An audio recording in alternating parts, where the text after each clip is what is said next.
Gerald Ravens, a physician and researcher from Stanford University, identified a constellation of problems individuals develop when they become less and less sensitive to their own insulin. This is referred to as insulin resistance. When the body becomes less sensitive to its own insulin, it compensates by actually making more and more insulin. But as these blood insulin levels begin to rise, you literally tip over into an abnormal metabolic state, which is referred to as the metabolic syndrome or prediabetes. These individuals usually develop central obesity or central weight gain, high blood pressure, elevated triglyceride levels, that's the other fat in the blood, elevated VLDL cholesterol or that very bad cholesterol, low HDL or good cholesterol, and they are at very high risk of developing both heart disease and diabetes.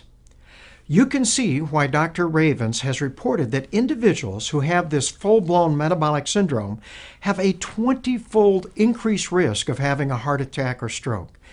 When you tip over into this abnormal metabolic state, your arteries literally begin aging a third faster than normal. In other words, for every third birthday, just add another year.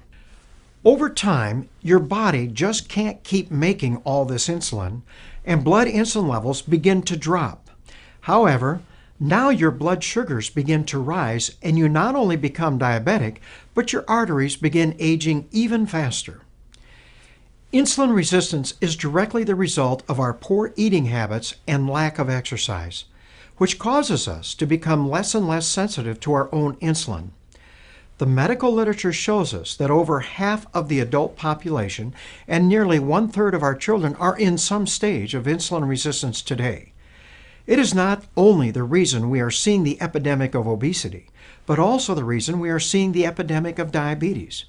However, since it's poor lifestyles that are the cause of obesity and diabetes epidemics, it only makes sense that we need to firmly establish newer, healthier lifestyles that improve insulin sensitivity in order to avoid or reverse these problems.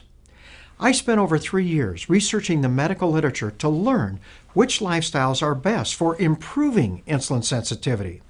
In fact, the American Association and College of Endocrinology, or those diabetes specialists, are now recommending that physicians treat this prediabetes or metabolic syndrome as aggressively as we do diabetes, because the accelerated aging of our arteries begins as soon as we tip over into this abnormal metabolic state.